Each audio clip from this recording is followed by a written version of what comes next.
Welcome to the Pick Up the Flow show. I'm Selwa, and today my guest is Dreamcrusher. Hi, Dreamcrusher. Hello, hi everyone. How are you? I'm good. I'm a little too high. Yeah. I was nervous, so I had an edible. Nice chill. It's gonna be like a chill moment. Yeah, to flow, pick up the flow. So. Come on! I mean, also the lights are giving us some. Yeah, thank you so much for being here with me. Thank you for having me. I really appreciate. Thanks. And so the tradition of this show is to let the guests introduce themselves. Cool. Can you introduce yourself? Cool. Do I need to look at the camera? Does it? Sure. Hi, my name is Dreamcrusher. I'm an electronic musician from Wichita, Kansas, but I've lived in New York about a decade. But yeah. Nice. Yeah. And artists, electronic music artists, that moniker that everyone loves so much in the creative world. Yeah. But so I'm really curious about your childhood in Wichita. How was it? Can you tell us more? I think the best part about growing up in Wichita was my family. My mom is a fucking liberal arts hippie, and my father was a chef and an artist, and my mom had the craziest record collection, and my dad would occasionally teach us how to cook and stuff like that. But my mom ruled the kitchen. My mom was like, this is my kitchen. You can have that restaurant or whatever, but here's the food.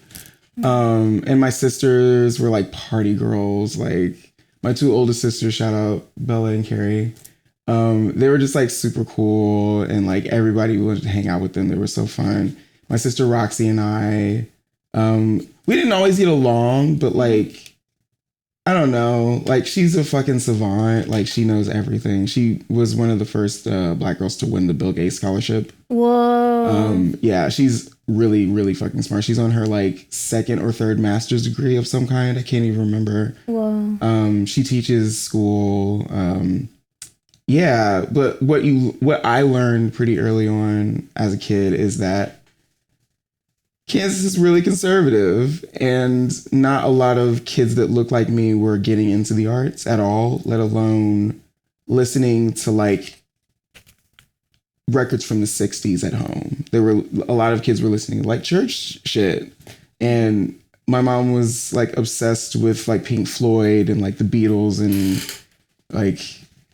Sun Ra and Miles Davis and John Coltrane and all that kind of stuff. My mom was definitely the cool mom in a lot of ways, but she was just antisocial. I think that's where I get that from. And because of all that, I think what it made me do is have to make my own fun. So I have hundreds of sketchbooks. I picked up art really early, and I went back, because I've been making music now for 21 years. Mm-hmm. And I went back and I was looking at some sketchbooks last time I was home. And a lot of the drawings were record covers and track lists for stuff didn't exist and were never recorded yet or anything like that. And I was oh, this is quasi prophetic. Whoa. And yeah, and my experience of the rest of the world was through the internet and through TV and MTV. So and a lot of kids from the Midwest can probably say that. Anyone from a flyover state can say that. If you're from Utah, you were probably learning about shit from the internet because it wasn't going to come to you. You had to find it. Mm-hmm. And yeah, I didn't plan to move to New York. It just kind of happened. I was on tour with someone, and we landed back in New York essentially. And I was I'm going to stay. It's expensive as hell, but I'm going to fucking figure it out because it's better than where I grew up. But yeah. But when with your mom's record collection, what were records spoke to you at that time? She got us into jazz pretty early. She really liked Miles Davis and like a lot of like Theophilus Monk, like a lot of like jazz. But my sisters had a bigger influence on my musical taste, I would say, because they were listening to Criss Cross and like Anita Baker and like Babyface, Tony Braxton, but they were also into Goldie. Yeah. I saw that on an interview. Oh, wow. Yeah. I heard like my sister had the Timeless cassette. Yeah. That had just the 6 songs. Yeah. And then I think was maybe my 15th or 16th birthday, I got the CD box set. Whoa. Because like I fucked up their tape because I played it so much. It was like a lot of that was like I got introduced to like Massive Attack, the trip hop era, Bjork. They loved Bjork. Oh, wow. Chemical Brothers. They loved all that kind of shit. Like they were really like cool like girls. And what I learned later is that I learned this in college actually, which is sad to say, but I didn't know that techno and house came from the Midwest. Mm. I didn't have that in my thought process at all, because when you think of techno and house these days, you think of a German. Yeah. You think of a Swiss person. You think of like some, zip. Yeah. But that's what you don't typically think. Jerry Curl wearing dudes in tracksuits from Detroit coming up with techno. You don't think that, but you should, because that's where it comes from. But wait, so at that time, were you dreaming of like going to New York, or you had ideas of like going to other cities in the US? I just wanted to tour. I just wanted to continually tour because I'd never done that before. The first time I ever got on a plane was to move here. Radio Shock is shout out Radio Shock. Sent me a DM because I had a GoFundMe because I wanted to go on tour, and it barely made it halfway. And like I was kind of depressed about it. After having a conversation with my mother, I was taking care of her because she had open heart surgery. Oh. And she was an outpatient now. And I was basically the only one really like taking care of her every day, because my other sisters have lives and jobs and they went out to do their own stuff. I got kind of stuck with it. And I didn't tell my mom that I started a GoFundMe, but I did tell her that it wasn't successful. And she was like, well, what are you going to do? Are you going to stay here? And I was like, well, I have to take care of you. And she was essentially just like, no, like, wow. All your siblings have lived their lives. They're fully formed adults. You haven't had a chance to really live yet. You're an artist. You can't just stay here. It's going to kill you. And I was like, sure.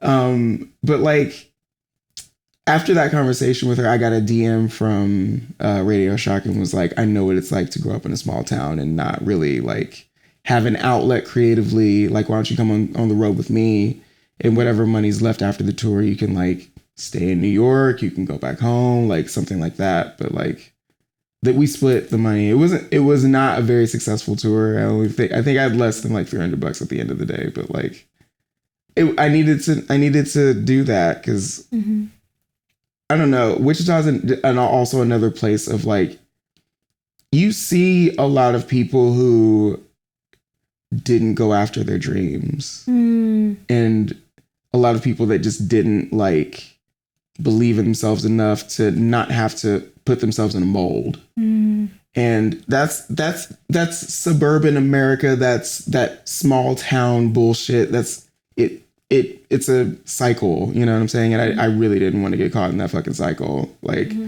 because some people cannot dress, and they don't put seasoning on their food. And I do. So we're not doing that. And again, like I kept seeing, I like fashion a lot, and I was noticing like Hood by Air was like big. Yeah. And when was that? Like 2010, 13? Like the 2010s. Yeah. Like, yeah. And like, I was like looking at a lot of that footage, and I was just like, they look really like black people like go crazy like this. I'm going there. That's where the shit is. Like, I'm gonna go there. And I've been lucky to like work with Shane Oliver since then, which is like really sick. But I wouldn't have been able to do that if I stayed in Wichita. And yeah, I don't know. This place is like really important to me, which is sad considering it's becoming a insane police state, as we've discussed before. Wait, so are your mom is there now? Yeah. And your siblings as well? I have one sibling in Kansas. Two are in different parts of the South. But yeah. And I agree. It's like sometimes you just have to do it no matter what. Yeah. And were you like so when you came here, like did you have like few friends or you didn't know anyone? I didn't know anybody when I moved here. I was just going wherever I was booked. And I would just like ask people at the end of the show, like, "Hey, anybody got a couch I could sleep on?" I've stayed all over this fucking city. Like I was in the Bronx for a little bit, like a couple days. And so it was always like a couple days here and there because most people, I understand now. I'm not mad at you anymore.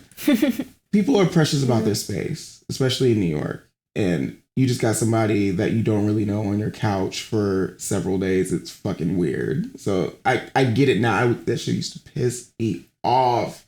Back when I was like not well, I got so pissed about that. But like I get it.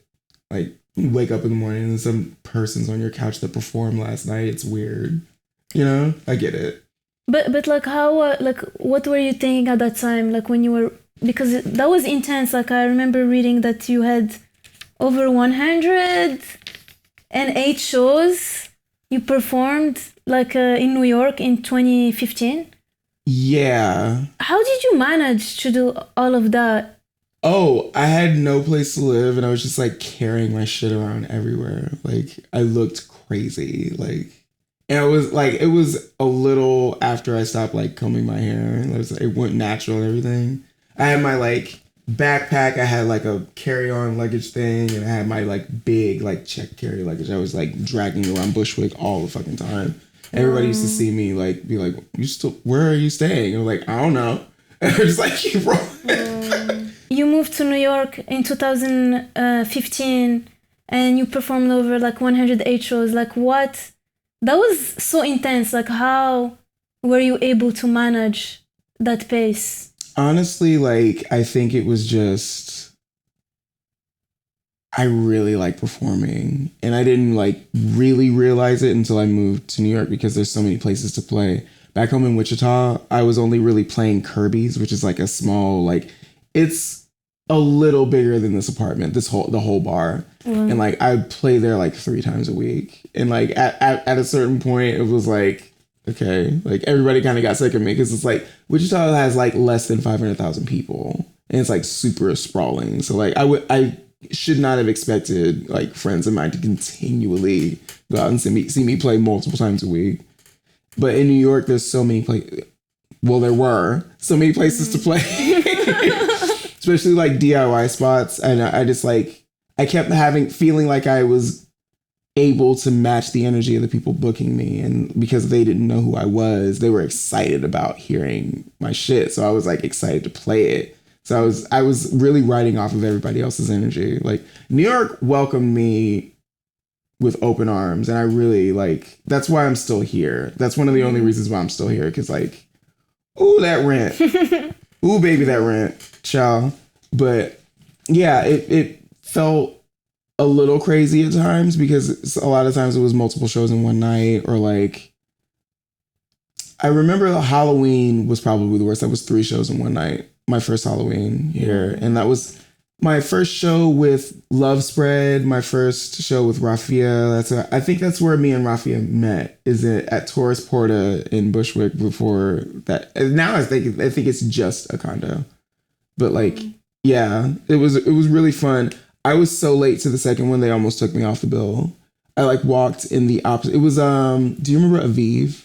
Yeah. Yeah, I walked the opposite direction of how you walk when you get off at the train at that stop. I walked in the opposite direction, and I noticed it when I was like, "Oh, I'm in Greenpoint. Where the fuck am I? What the fuck?" And I'm getting like these emails. I also had a Wi-Fi only phone at the time, so I had to go back to the train station, walk back to the train station, text them to let them know I was like on my way, but got lost. And when I got there, they were so mad. But I was like, I didn't care. I was like, whatever. Like, what are you gonna do? Kick me out? Like, I don't even live here, bitch. Like, the fuck? Like, I ain't got a home. Yeah, but it's like, did people empathize with like, like you had so many shows and also like you're by yourself. It's not like you have a band where people help each other, and you recently moved to New York. Like, I feel like that's a lot. Yeah, it was a lot. Yeah. It was, but I guess it's like to a certain extent, it's paying your dues. I guess. But my thing was, I don't know. There were a lot of shows where there was no money at all, and like sometimes it'd be like $20, like this and that and the other. But like, which was a huge part of the reason why I was always couch surfing, because I felt like because I moved to New York to perform, that should eat up my whole schedule. Like I shouldn't be looking for like solid work, because solid work will interfere with that, and I want that to be successful. So I can't, like we were talking about this earlier, just the work-life balance and just like balancing the work you want to do versus the work you need to do. I still have no idea what the fuck I'm doing. But like I felt like it was easier back then, just because, again, like even though I had been around like a little over a decade when I moved here, like no one really knew who I was. It was all underground blog shit. And, like the only shows I'd done before moving to New York were like small like shows in Wichita. It was never like, I didn't get booked to play the Intrust Bank Arena or anything like that back home. So it was like I had a lot to prove, and I was like willing to prove it. It was like, all right, no, like especially the big shows I was doing. Like I opened for, I'm not gonna say who it was, but I opened for somebody, and I just remember getting like the craziest response. Like the fans were like super into it. Whoa. And they went on stage and they phoned it in. And like, what do you mean phoned it in? They just didn't give. You know what I'm saying? And like, I remember somebody telling me the tickets were like $30 to $40. Whoa. And like the headliner is like up there just kind of jukeboxing it. And like I gave that night. And I remember people, one of the few times I actually had merch at the show, I sold out. I sold out all my shirts. Like, but it's weird. Things like that in my early years would happen like that. And then like, I'd be struggling like the rest of the month, because like I'd have this one big show, and then like I'd have to figure out what I was going to do for money the rest of the month, because the big show probably wasn't going to pay a lot, and I knew it wasn't. But I thought, oh, maybe it's the opportunity. I should be like all that shit.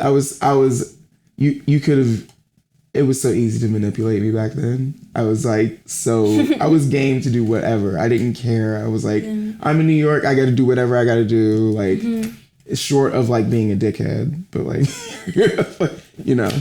But like around that time, did you meet like people who like you think were angels, like they just came into your path? Because I feel like it's so, like there is something about New York, like it's like you never know what can happen. Yeah. And that's what makes it exciting sometimes. Yeah. Like even at your lowest, and then you see this person and everything changes. So yeah. Trevor at Fire Talk was like one person that I met in 2015.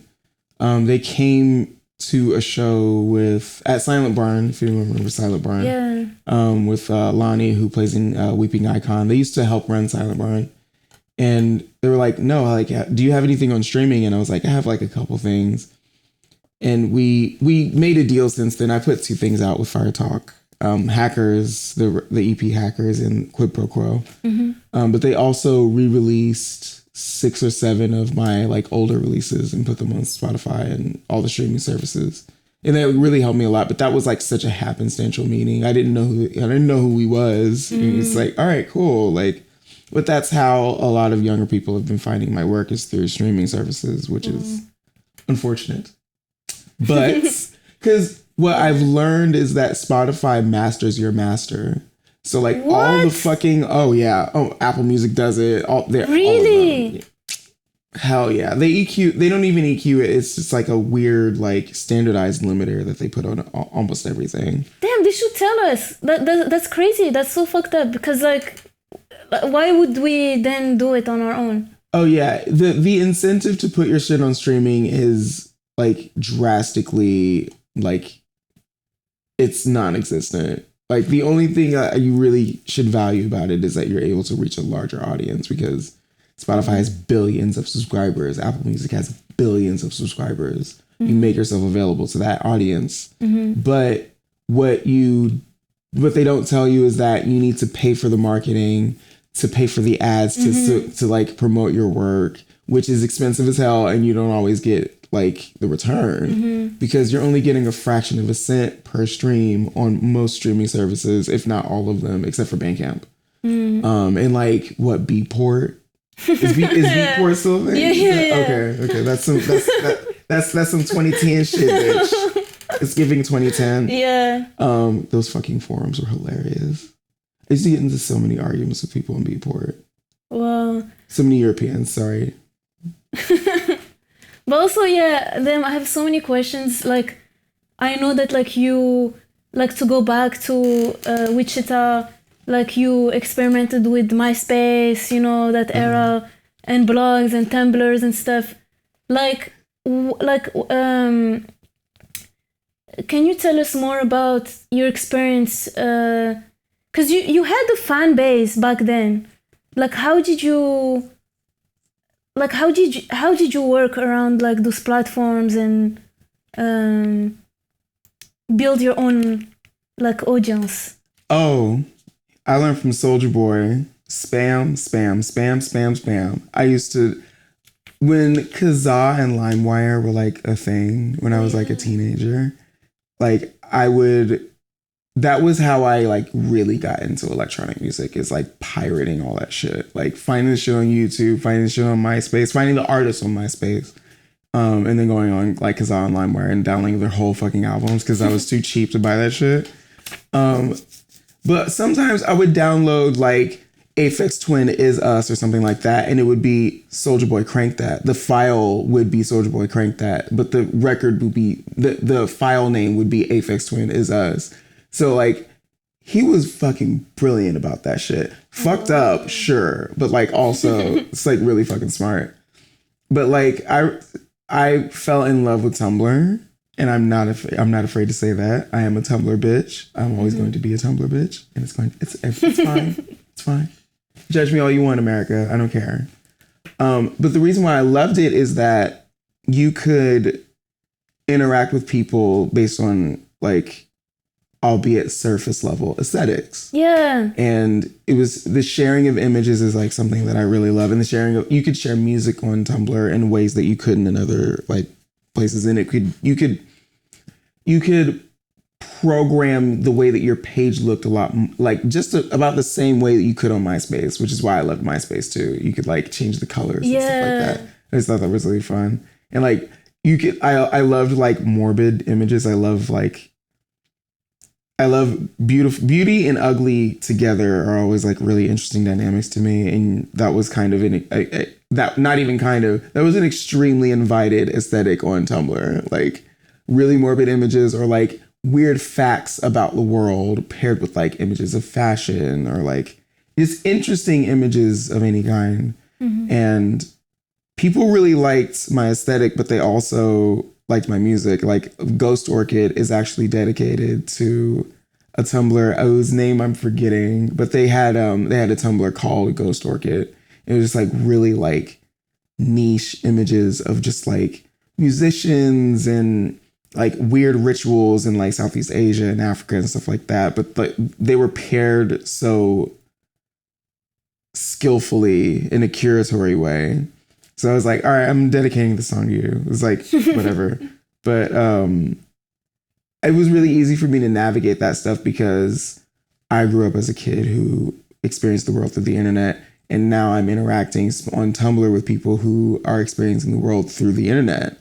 And we were, to a certain extent, we were able to provide context to some of the stuff that we were seeing and sharing with one another. And my music happened to be part of that, which is cool. People did not know that I was Black for a very long time. That's the question I wanted to ask you. Cause like I feel like that's insane. Cause online you can like, how did you manage that? I didn't. You never show. It's always just the music. Yeah, I was always music in my artwork. I never I hate selfies. I still hate selfies, and I don't like a lot of pictures of myself at all because I have a big greasy face. But like, I have a song called Reykjavik. And I guess people thought that I was just Icelandic for a really long time. In this, I found this out because a festival tried to book me in I think like 2012 or 2013. And they were like, do you have any press images? And then I just took like a really shitty like 2013 era selfie like this. And they were like, who is that? And I was like, bitch, it's me. What you mean, who is it? But they don't know what I look like. And it was hilarious. That's like insane. That's like so. God. That's in a way like. Have you seen? Because you know, like when I came to New York, I experienced noise music. I didn't know about it, and it was mostly like it's mostly white, like in New York. So how did you feel like a difference of treatment, like when, like no online? Not online. Whoa! Wait, let me take a sip after that, honey. Before New York, because I feel like there is something about like online, you know, like racism that is kind of like fucked up. Like, you know, in a way. Because like in real life, it's like so different. Like you see it and I don't know. I'm curious about like your like being in the not like the doing noise music and your experience like online and then offline.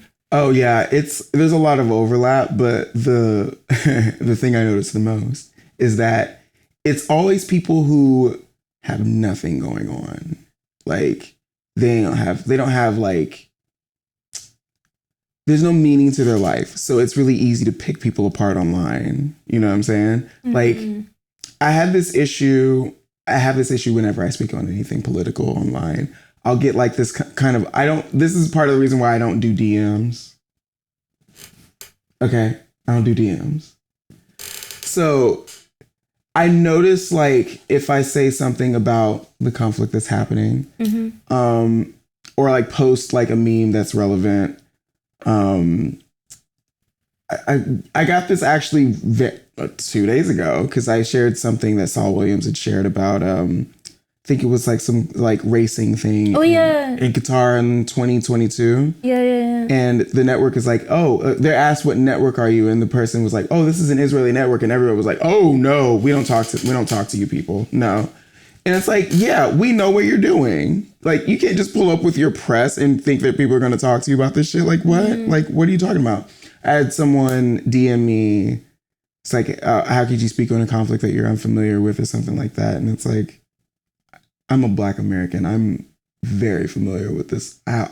This all looks like the same play that they've been doing since before Jim Crow, before the Civil War. Like it's the same shit, and it's just all it is just a different generation and a different country and different people, but it's the same pattern. All the evil people do the same shit. And like, you can't be mad that I'm pointing out that like the very, very minute nuances to that like situation. All these people are fucking terrible and you have to call that shit out. And I don't know, I feel like a bit crazy when I talk about stuff like this because online specifically, I forgot the question. Sorry.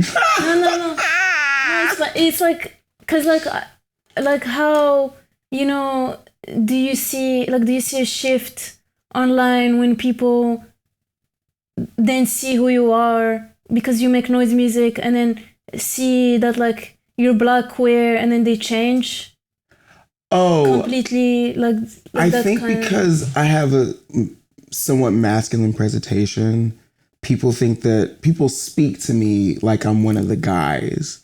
And they quickly learn in having an actual conversation with me that I don't play that shit. Like, you can't just talk about women any kind of way in front of me. You can't just, you can't demean someone's music who's a friend of mine and think that it's going to be cool. Like, I'm going to say something about it. And I used to be scared to do that because I thought that I would miss out on opportunities if I said certain things about certain people. But you quickly realize that all of these people are very weak. That's why they're as evil and shitty as they are. And you just kind of have to like, you got to go with your gut. It's such a cliche thing to say, but it's kind of what it is. Even if it's to your detriment, I just feel like I just refuse to work with certain people anymore. It's especially after October 7th, people really started to show their ass. And you have to pay attention to that. This person pulled their ass out and showed it to you, essentially. And what I'm addressing is like all of the people who refused to have fundraisers for Palestinian people around that time period, late 2023. Like I would ask venues, I'd be like, hey, like this could be like a big deal. I had a roster of people who were like down to do it. The shows would have sold out. Like a lot of these people's bars would have done well. But they're getting their money from certain people that are bad and they're okay with it and they don't want to jeopardize it. And it's like, that's so fucked up. Yeah, like I don't want to do a show at that place. That's enough for me. I'm good. Like it might cost me some money in the long run, but like my project's been around long enough. I'm not worried about like losing fans because I don't condone genocide, you know? It's like I'm not mad about like talking shit, but I feel like there's a way to speak on certain things on social media now, specifically because now we know Meta is all up in everybody's business. And now we know Twitter is all up in everybody's business and TikTok. That's why, I was thinking about this. Like, that's why it's like, I feel like, yes, we need to engage with the content, but I feel like maybe they're so evil that like they can, whatever we liked, imagine it becomes like a tribunal, like a judge. You like this post in like 20 years ago. And it's just so like it's just so scary to think of like those platforms gathering so much data. But at the same time, like, I'm really curious about like your opinion on social media as a tool in your creative practice. I've grown reminiscent of social media over the years, just as a platform, of the platforms that there are, just because people's engagement with it is so. I think people are just inundated with social media because we're all on our phones all the time. So I feel like people's connection to what you post is really surface most of the time. And I don't really know how to navigate it anymore in promoting things that I'm doing. And because I'm also, so many things are all happening in social media at the same time. And I think it's just way too difficult for people to focus. So if you're trying to like sell something, excuse me, I always think that what wanting to sell something obviously is like such a stupid thing on social media, just because everyone's trying to sell you something. It's like so. I don't know how to navigate it anymore, but like I do use it as a platform to promote things, and I use it as a platform to a certain extent speak my mind. But I also feel like the airwaves are full, and like there's what was the statistic? There's like over 1 billion people a day posting on social media every single day, like on a regular basis. And that's not surprising because all the teenagers that are like posting their shit and like all the people that you follow and even I have a Finsta account and I don't follow anybody on it, but my timeline is all suggested posts. Yeah, I had that too. It's like I don't know this person. I don't follow this person. It's like what is happening here? But, is it like to go back to like noise music, like I really love this quote that you said in an interview, that to you, all music is noise. And if you're in the grocery store and I hear 3 Taylor Swift songs in a row, eventually it's all going to sound like noise. And it's so true. It's like I have that conversation all the time. Like like it's like all around us. Like noise is all around us. But it's crazy that like as an art form, people don't value it. You know what I mean? Oh yeah, I don't think there's ever gonna be a time when like I'm paid like big bucks. Like I don't think I'll ever headline Coachella. You know what I'm saying? That's never gonna happen. But it's interesting how much my contemporaries inform a lot of the popular music that's out right now. And I just find it really interesting how the majority of humans in general, not just Americans, the way that they digest music is so surface. Mm-hmm. Like I have friends who have all these like Spotify playlists for activities. They're like specifically for activities. So like my running playlist and like my Pilates playlist, they can't name any of the artists or the songs on any of these playlists. They're fed to them, they're algorithms. Mm-hmm. And I don't know. I grew up listening to so much music as a kid and like falling in love with it and being obsessed with music and like wanting to read the fucking credits on records when I was like 14. And I didn't even know who these people were. Mm-hmm. I was just like so interested in it.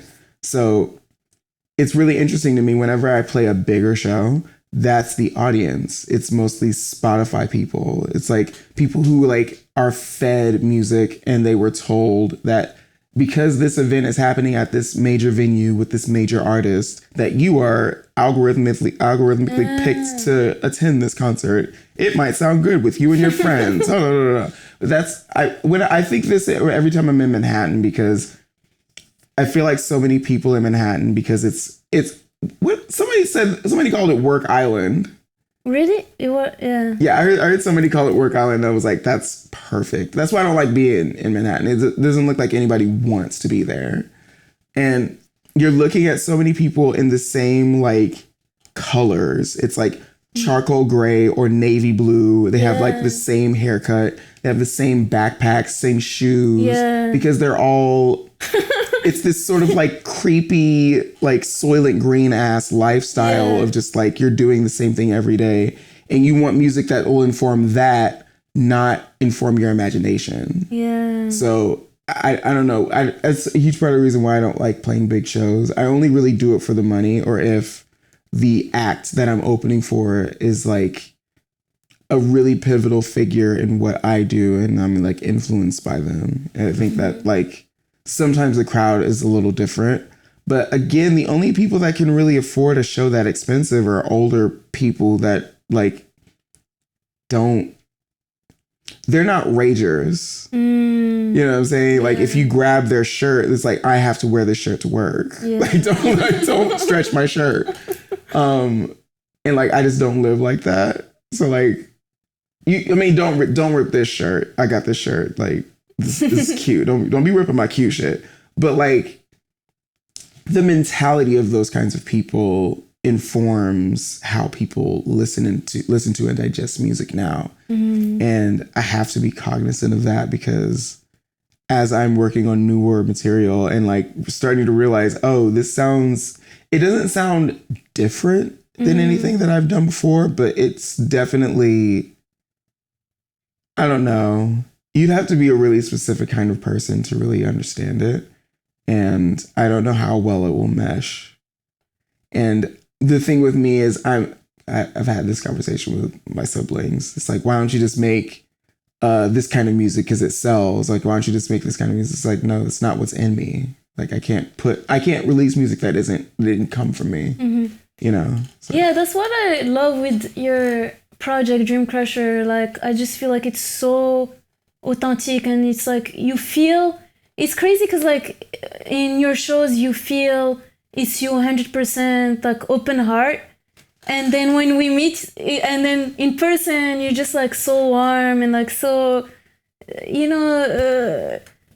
enveloping. You like such a, like you make people feel comfortable, and it's like, and there is something, I feel like there's something in you that is so genuine, and it's art, because also it's not just the music, it's like the way you think, the way you see the world, the way, even like when you use social media, like you just, like I always relate to the post, like I love your tweets because it's always like things that people don't say, Yeah. And it's like people don't question reality, and I love that, like, as you're going through this like life, you're always like 100% yourself and questioning reality, and then through your music and your art, visual art, I feel like everything relate. It's like cohesive.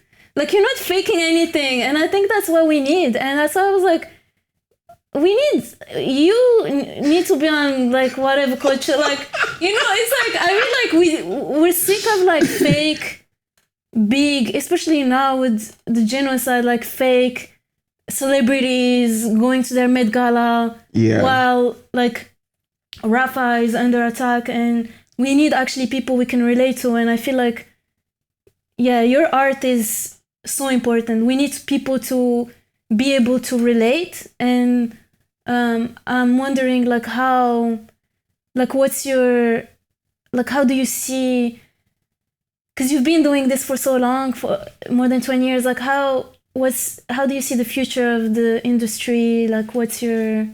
I don't even know. Yeah. I feel like whenever I'm at a show, like talking to other musicians that I'm performing with, like we just really don't know what the fuck to do. Like I have this conversation all the time. Like I know how to do other things to survive, but I'm really good at this. Yeah. And I want to dedicate my time and my energy to this. Mm-hmm.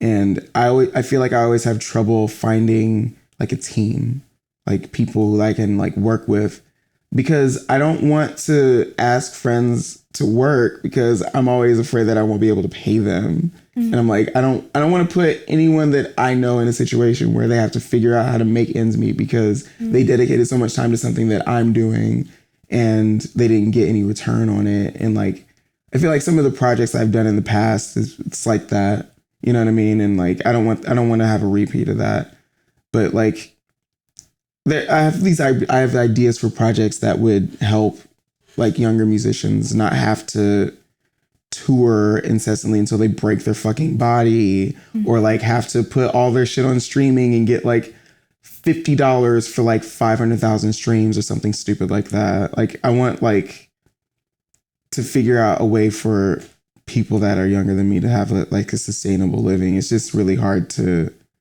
figure that kind of thing out just because so many people have cornered those markets in like really like mischievous ways, and having to try to usurp them is more expensive than it is not. Especially because I'm speaking for myself. I'm scared to really press the buttons. You know what I'm saying? Like outside of the recorded work, like in the performances, like I don't want to. I don't know. Like my mom was like a political like person like in her youth, and like just the story she has of just like people who when in the Black community, it was always a thing of the saying like we've never, like before Obama, it's like we've never had a Black president, but that first Black president better watch out. Like you're the first Black president, you're gonna get shot, like you're gonna die. That was always the thought. Because any Black person that does anything positive or good and reaches a lot of people, they always get assassinated or something happens to them or they get imprisoned or something like that. Like all of our like quote unquote icons, they seem to either not do well or they swindle their way into the carceral state to some degree. And every time I see like a Black capitalist, that's what I think. It's like, oh, you had an idea and then people caught on to it. And then you realize that, oh, I've ascended to a point where I'm starting to see how the mechanism really works. Yeah. And I have to make a decision whether to fall into that or to do something else and get destroyed. And it's like there's like this internal battle with people who become really successful. So I don't know. I have a lot of thoughts about like all of that, but like, yeah, I don't know what's next. I think what should be next is forming a real community. Yeah. And it's really difficult for us to do that, I feel like, as DIY musicians, because we're in competition with each other a lot of times. And I've always had this thought of just like, why don't we all just have like a fucking Discord where we like tell each other what shows we're doing so that we don't have like conflicting shows all the fucking time, because I feel like we all have conflicting shows and we all know each other. We all talk all the time. It's like, why can't we just like figure out a way to, I don't know. It's so true. Like, why can't we communicate? Yeah. It's simple. Yeah, I think it's really simple, but yeah, I feel like we just gotta shed our egos. Yeah. It's like, we're not just entities, we're people. We have to remember that we're people. But we forget that we're people because a lot of us, self included, are kind of treated like shit. Yeah. So we think as an entity, we're not as powerful as we are. So we don't reach out in a human way. Yeah. And yeah, just that's a huge part of the reason why I was like, if you're going to book me, I need you to book me through email. Because everything else is personal. DMs are personal. Like, if you're a friend of mine and you're DMing me a meme, sure, that's cool. But like, I don't take any of the other platforms seriously because I want those other platforms to be for personal reasons. Like, if you're texting me, I want you to text me about friend shit. I want you to be like, hey, what are you doing on Sunday? Let's go get a bite to eat. Let's get some sun, whatever. Blah, blah, blah. I don't want you to be texting me about a fucking show. Like, I'm not Dreamcrusher in text. I'm me in text. Like, Dreamcrusher is email. Yeah. Let's do all that over there. I agree. Like, we need to have boundaries too. And and I think that expressing boundaries, there's a way to express boundaries. And I think that it's okay to have them. Yeah. And I feel like because it's so difficult to live that so many of our boundaries kind of loosen up a little bit because we're afraid of losing opportunities if we have too many boundaries. I'm one of those people. I'm like, oh, you DM me and I know that you're going to pay me well. And I do want to tell you to email me, but I'm afraid if I tell you to email me, you might not want to do this anymore. Like, I have that thought all the time, but it's like, no, like, what is it? Separate church and state. Let's just. But also, DMs be crazy. Like, I don't know if everybody knows this, but like, I was one of the first Black trans noise artists. Yeah. And I still get a lot of messages like from people who are like, no, you like helped me through rehab. You like helped me through like transitioning. It's like, I speak pretty openly about like having people who transition and stuff like that and how important they are in my life. And like, as a queer non-binary person myself, like I feel a kinship with that process. With finding yourself is such an important thing. And it's intense to get those kinds of messages as much as I do personally. And I don't even really get them that much, but it's like, it's heavy. And like, you're also, for me, there's that dichotomy of you're getting these heartfelt messages from fans. You're getting shitty offers for people who want you to pay for your own plane ticket to fly out to their country to perform for their ass. Yeah. And then sometime occasionally in the press, you'll get like a good review of something. It's a lot. And it's all circling around me as the person who is also the entity. And it's really difficult to navigate that. So I always tell younger musicians, like, you don't have to be everything for everybody. You know what I'm saying? If it's too much, just say it's too much. And there's a way to be like, no, like, it's not personal. It's just, this is too much. And it's too much for too little money. And I can't, like, sure, I'm young and spry and have the energy to do it. But like, there's going to be a point where you're not young and spry and you can't be expected to face the same workload that you did 10 years prior. And it shouldn't have to be that way. But it is, which sucks. But.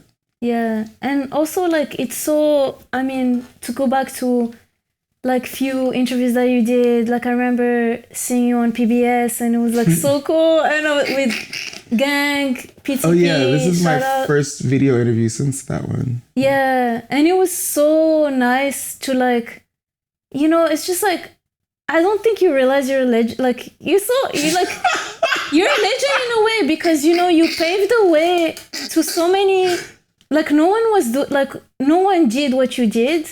And in a way inspired so many people. And I feel like it's hard to like see. I know. It's like it's hard to see it. Like I give flowers to like people who deserve them, but it's hard to see it as you're living life and see also that like like as you said, like bookers like having issues and people not whatever Yeah. But I think I definitely like I'm curious about like how did you feel after that like video and your mom. Oh my God. So it was just funny because like I thought it was fake when they like reached out to me because it's PBS. Like I watched Sesame Street growing up. So like what, like, huh? Like, what are you talking about? But like, they were super cool. Joseph and, I'm forgetting their name. They interviewed me and I'm forgetting their name. I'm bad with names. Mm-hmm.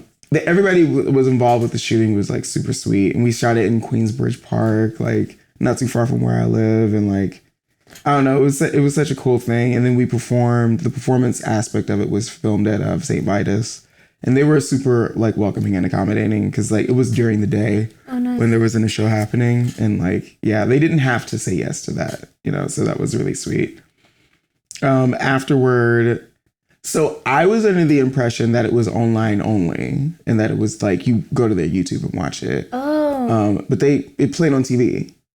On TV, like. Yeah. And someone called my mom and was like, your son is on TV talking about electronic music. And I'm like, what? Whoa. So like it was cool to that, like it was that, and then like some of the physical press that I've done, I've been able to like share with my family. My sister's wedding is next month, and I should bring the Fader magazines that I never like mailed them off to them, but yeah, I should bring them because like it's old now, but like it's such a good shoot. And like shout out to Nathan Bajar who did the amazing pictures in the Fader shoot. It was so sick. But yeah, it's weird when I don't think of myself in that way. So like I tell people this all the time. I be at home. I be in the house. I be watching Real Housewives and eating noodles. I don't be like out. I'm not like a party girl. I don't be at the clubs. And I think that's part of the reason why I'm not as like big, because I feel like all the big artists are always like out doing stuff. You know what I mean? They're like in people's face. They're like socializing, and I'm not a good socializer. I'm like comfortable in like more private settings like this one and like with friends, but like clubs are really overwhelming. That's why it's really easy for me to perform in them, because I have all that like pent up energy. I get to release it on stage. But so how do you do like after a show? Like you give all that energy. Like what's your day in the life like routine to like unwind? Like how do you? Because like it's a lot of energy. Like it's hard to manage. Like how do you do it? It's really hard to manage. Like I feel like a lot of the times that I lost jobs when I first moved to New York is because I was always super hoarse from screaming all the time. And I always look like I chipped my tooth at like a couple. I've chipped a bunch of my teeth on like at microphones and shit like that, mosh pits. I have bruises everywhere and shit like that. Like I looked fucking crazy when I first moved here. Like the first 3 years I was like couch surfing and homeless basically. And like I'd go to like work or Dreamhouse sometimes. I worked at Dreamhouse for a little bit. I worked at Dreamhouse for 4 years. It's Lamont Young. Yeah, Lamont Young. R.I.P. Marion Zazila. She has passed away.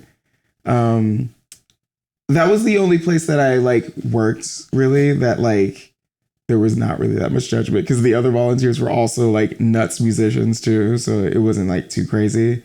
But yeah, I just like, I don't know. Wait, what was the question again? No, I forgot.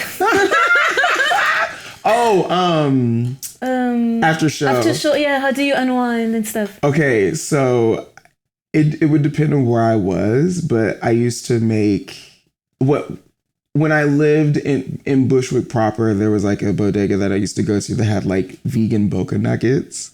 And after a show, I'd have all. What is it? Not like a chicken nuggets? Yeah, they're like soy nugget bullshit things. Oh, nice. And I would make this thing called incinerator sauce, and it'd be like this super spicy sauce with like a bunch of like cayenne pepper and like honey and like mustard and like different spices, and I would just like eat a whole pack of that and like a big jug of water and pass the fuck out. Nice.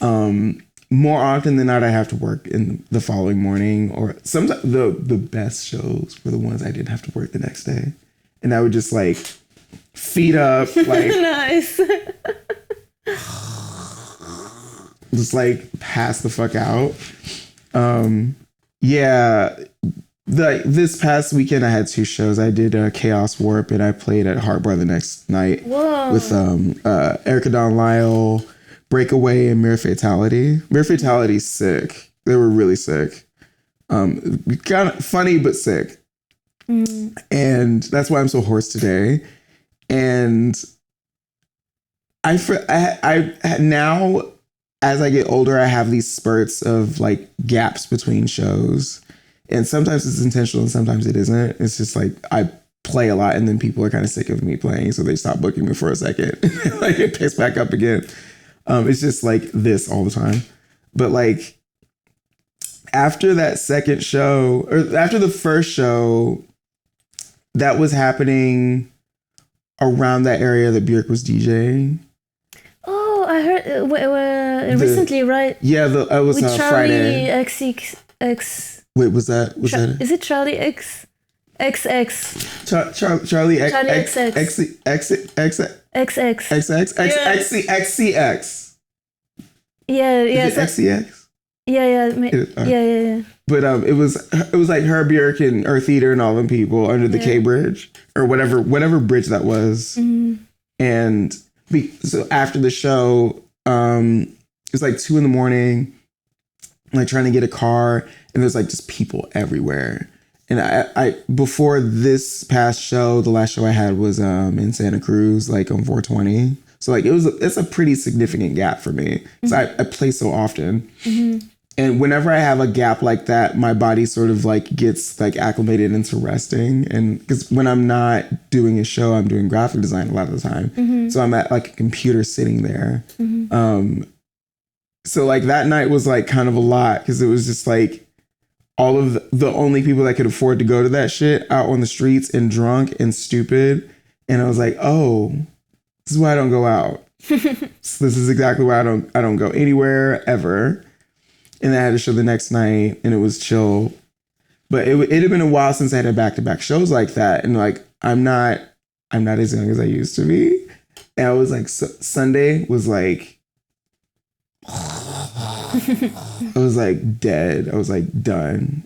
Like, no, like every all these emails can wait. I'm so fucking tired. Yeah, that's a lot.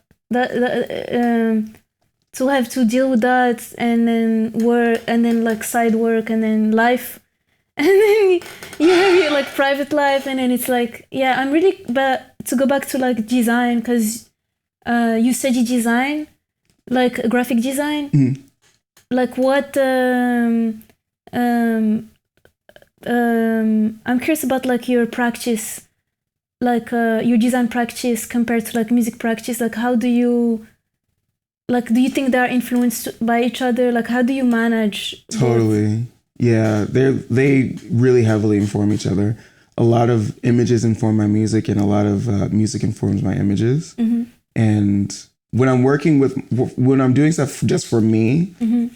it's really a natural process. It's like what images emote the same way that the music does, and I try to find interesting dynamics within that, mm-hmm. but I adhere really closely to that because I don't want it to be informed by other people's designs anymore. Because I grew up, again, with so many like music labels, and jazz records have some of the best graphic design ever. Yeah. Like, oh my God, like all the, like Sun Ra's back covers, like the text and placement of text and images is so like interesting and dynamic, and Miles Davis obviously, and Coltrane and Charlie Parker and all those, everybody. But that also for me got really heavily informed by like rave culture, and rave graphics were so dynamic and bold and also really clean a lot of times, and like clean and expressive and minimal, and that stuff really, really heavily informed me. Mm-hmm. And like obviously noise tapes too, like the stupid like the Texas noise tape with like some Xerox image of something really inappropriate with like fucking typewriter tape, like the sort of like affected sort of like editing of everything to sort of make it look like it was like screen printed. That kind of like aesthetic also heavily informed my work a lot. But all of it really was aesthetically influenced by Throbbing Gristle and Psychic TV and Broken Flag too. Shout out to Matthew Bauer, who's an incredible artist. I was like really heavily influenced by that stuff. That stuff was like, I would be done with high school, like after school, and we had a computer lab, and I'd be in there like, because I didn't have internet at home until like maybe sophomore year of high school.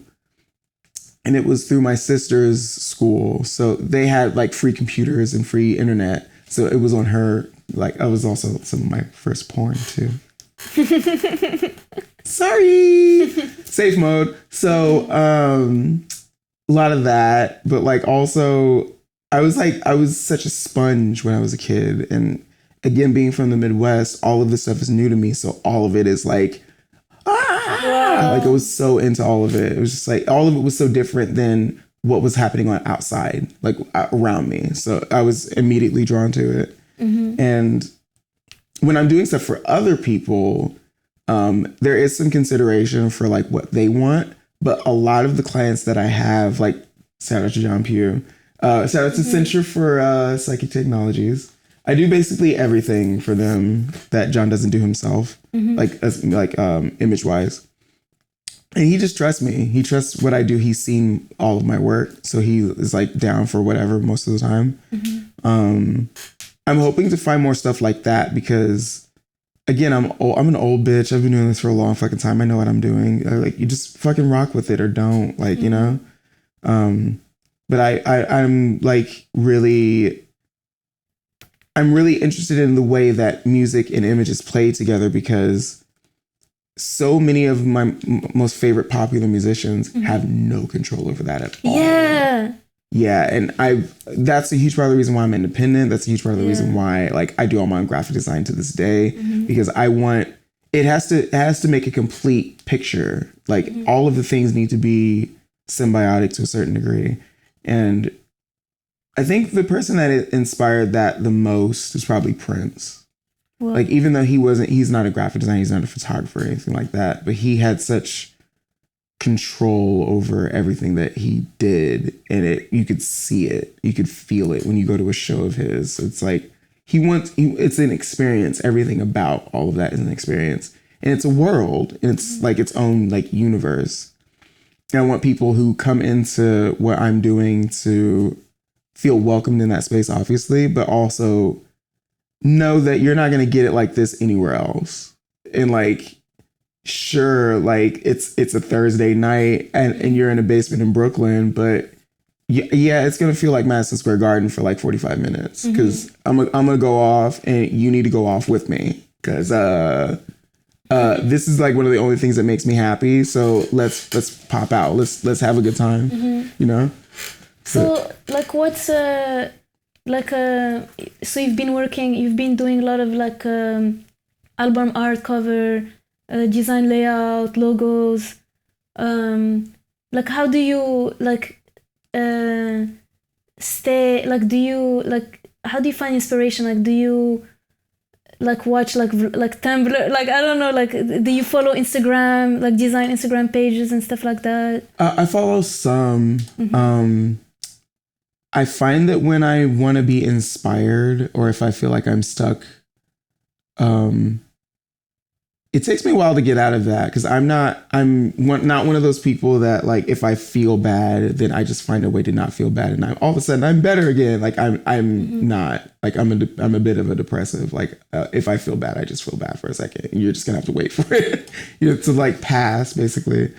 But like, yeah, just the things that inspired me, all the stuff that I was like mentioning before, but like also just like book covers and like whatever I'm reading at the time.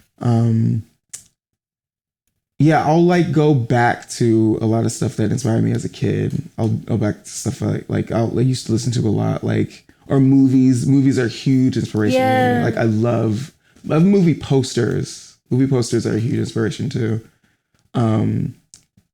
Yeah, a lot of movie aesthetics play really heavily into the visuals for the music a lot of the time, because I also grew up in an era where the soundtrack to movies were really fucking good. Mm-hmm. Like Nutty Professor soundtrack still goes off. I don't care what anybody says. That's such a good soundtrack. The Mo Money soundtrack, the fucking the Don't Be a Menace to South Central soundtrack is still fucking amazing. Like it's awesome. It's like Wu-Tang is also like always a huge inspiration, because all those kids were fucking nuts, and they were kids. Wow. Forget that they were kids. They were talking about such extreme shit. You wouldn't think that they were like 19 talking about that shit. What's influencing me a lot right now, and like just like not even just influencing me, but just making me happy, is like club music. Nice. Like I've gone back to like listening to a lot of Baltimore club and Jersey and Philly club too, and like all of it is it's so fast, and it's not trying to make you have fun, but you do have fun when you're listening to it, which I appreciate. And it's just like I feel very light when I listen to music like that. And I feel like the world is so heavy, and the thoughts in my own head are so heavy that I need stuff to lighten that up. And yeah, I feel like I'm like rambling. No, I definitely relate. I was just having this conversation yesterday, because my friend were playing, shout out Muscle Cars, but they were playing Anoa Days, and it was so inspiring to see people dance, because like even if there's crazy stuff happening in the world and like depressing stuff, like, you know, like actually it was like Theo Parrish, he gave a talk and he was saying how music is so important, like you know, for Black people, like music was like dancing was a way to communicate, and also like the trauma, you release things and we forget how dancing is so important. So I think music is way more important than ever. But then when you see the music people on top of it, like I'm not talking about those people, but like, you know what I mean? It's kind of hard, because it's like so important to dance and just like release all, you know, like how the system is like oppressing people, and still like it's like capitalism. It's like what, you know, sorry, I'm losing words, but then the people who are making us dance, some of them are really not good. So it's like, we need to like evict them and just have like intentional, like, you know, because I do think that like the intention of the artist is so important. Like how, you know, like if a person is like the worst evil person on earth and they're doing music, or like a Nazi, I don't want your music. Like, you know, we don't need that like energy. Because I do feel like there is something with energy. I really believe in energy fields and stuff. That shit is real. It's very real. Like, I've walked into, I don't cancel shows very often. I think I've canceled less than 10 shows my whole career, like ever. There was a time I was opening for somebody, or I was doing a song on stage with someone at a venue in Manhattan. And the way the sound person talked to me was off. And then some of the other staff like had this weird energy to them. And it felt like I was in an airport waiting to get through security. They were like going through my bag to see if I was like doing anything crazy. Not the people at the venue, but in an airport. That feeling of like being inspected. That's what I felt in this venue. And I just left. And it cost me money, but it was like, I'm going to be doing a lot. And I don't even know if y'all are going to be even receptive to it, let alone care about the show. Because I feel like if you're in a venue where people don't even fucking care about the show and they're working there, it's like, what's the point? Like, really? Like, attitude? Like, no, I'm good. Or like, I don't know. I've met so many older musicians who have informed my work, and very few of them are nice people. Very few of them are like welcoming. Like, chatty. Like they don't. I've often played shows with like tenured musicians and they don't even speak to me once. Whoa. Like, but it's funny because sometimes after the show, after my set specifically, they're like, "Oh my God, I've never seen anything like that." And it's like, you didn't listen to this shit before you booked me? Like, what do you? where are we doing that? What? It's a lot, and it's like it's sad, but it's like you got to guard your energy. That's one like bit of advice I would give to young people if I'm asked to give advice to anybody. It's like just trust your gut, trust your judgment. Like there are going to be people in the room that just want shit from you, and that's their only value assessment of you, and like you have to pay attention to that because it's not going to get any better than that. And I learned that the hard way. I was like, still am like, I'll work with whoever if you're like nice to me and like there's a decent vibe, but that could change if in direct conversation with people in person, it's so different when you're if you're getting booked via email, the energy can shift really easily, and you got to pay attention to that shit because it's some dark shit out there. Speaking of, no Diddy. Yeah. And I'm really curious about like your, like you've collaborated with a lot of people, but most importantly, Gang PTP, like you have Centennial G's. Is it Centennial G's? Last time I think Gang said Centennial G's, but Centennial Garden, like how would you? It's so funny. I think the name of this group has changed several times. I call it Centennial Gardens. Yeah. But we found out that there is a Centennial Gardens that actually exists. It's like some weird little park somewhere. Oh yeah, that's what yeah. Yeah, but like I don't know. I kind of like it because it on paper it just looks so strange. There's something really strange about the two words together. But Centennial G's is cool too. And I remember I saw you both perform and I loved it so much because it's like, it was the energy, it's worlds it's like clashing. Yeah. And exactly. And I feel like you and Gang PTP have like this very genuine, I mean, separately you're like one, like both of you are so genuine and like so, I cannot find the words, but like together I feel like it's this ball of like good energy and like I don't know how to say, No, I know what you mean, yeah. That takes you on a journey. Like I feel like when I saw you both perform, like there's like alchemy between both of you, which is rare. Like when, I mean, some people have that alchemy, but like you're also friends in real life, so it complements the project in a way. And I'm curious about like how do you see that project and also like collaboration in general? For me personally, I'm historically not a great collaborator. It's because I just no one worked with me for like the first like 14 years of me doing this project, you know? Nah, maybe not 14. I've done like splits with people and stuff like that, but like I would say like the first solid decade or 11 to 12 years, like it was just me and a computer in my house. It wasn't anything else. Like, so it's really hard for me to see other people's point of view about a record or a collaboration. But like Val and I have so many overlaps in our lives that we connect on so many different things. And it's been really easy to collaborate with him musically because we see all the same stuff. I just also really respect him as a musician and an artist, as a person. So I'm a lot more willing to be like, all right, I'll just do that. I'll scream over that. Sure. Like, you know what I'm saying? And I mean, what I want is for us to put out like some full length records and to like lightly tour. I don't like, I've learned over the past like Europe tour in October, like I don't know how many times I can go out for that long. And it was only a month. Like it was a little much for me, but I don't know. And like, I can tour. It's fine. Whatever.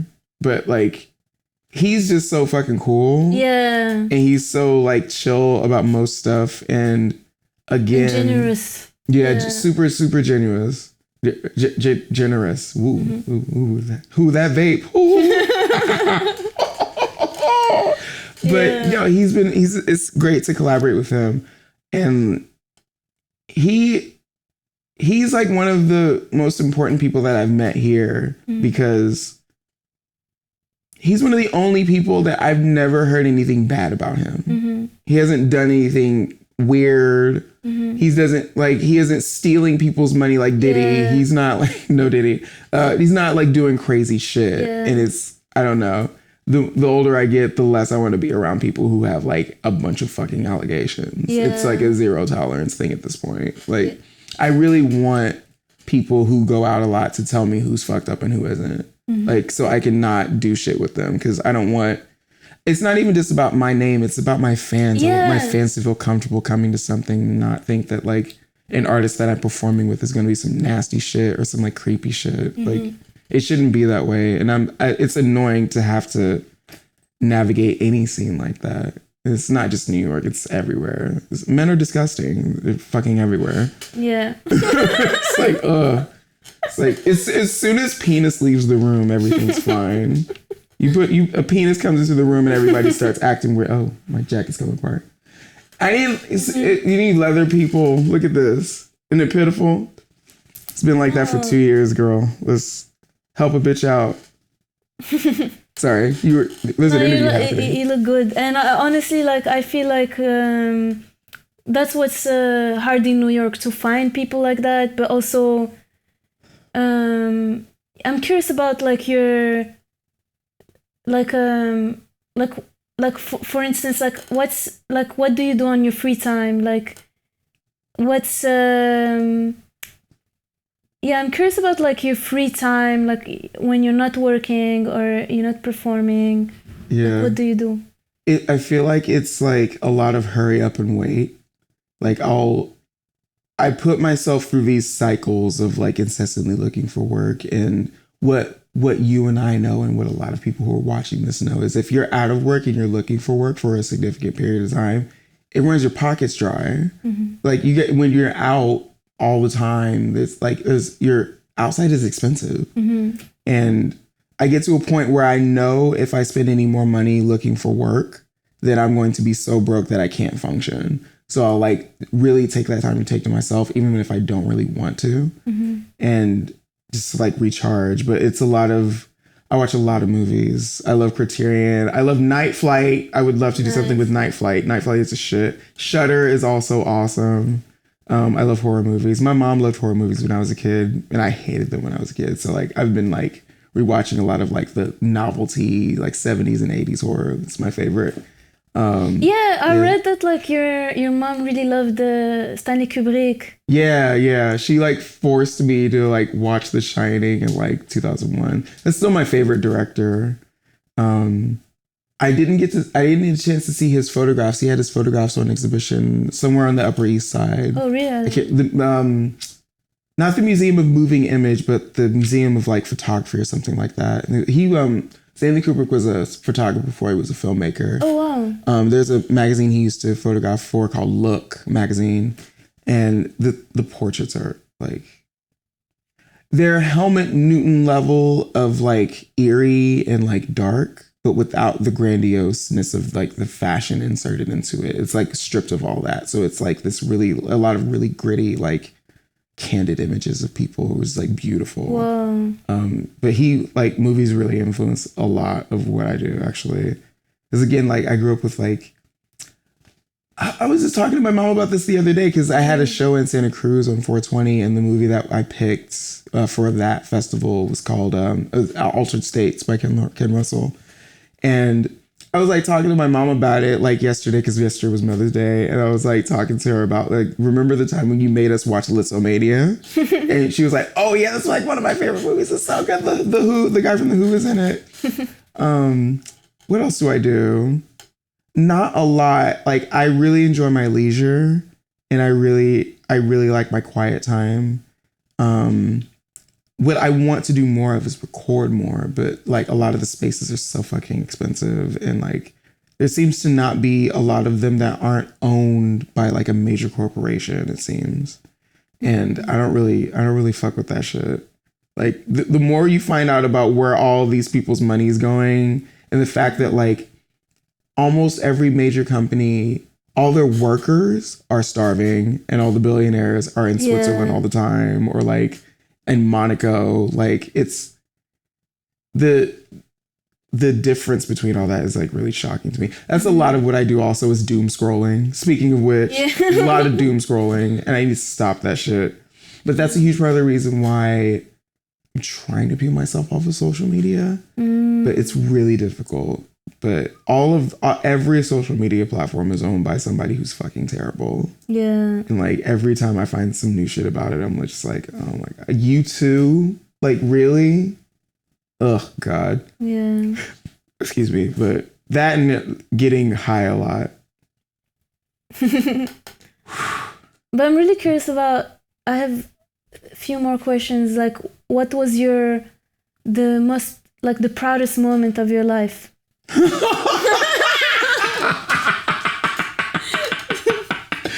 Damn. Yeah. Oh, you want to know that? Yeah.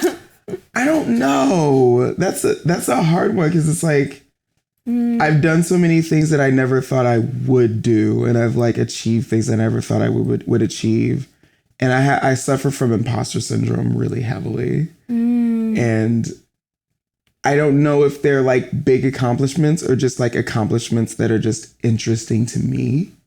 But whenever I get booked somewhere that I don't live, it's always a big achievement for me, because I'm a very specific person, not just a Black American who is also queer and who is also a musician. Like, I'm nuts, and I know that I'm nuts. So when people ask me to do things, I'm like, are you sure about that? Like, are you sure?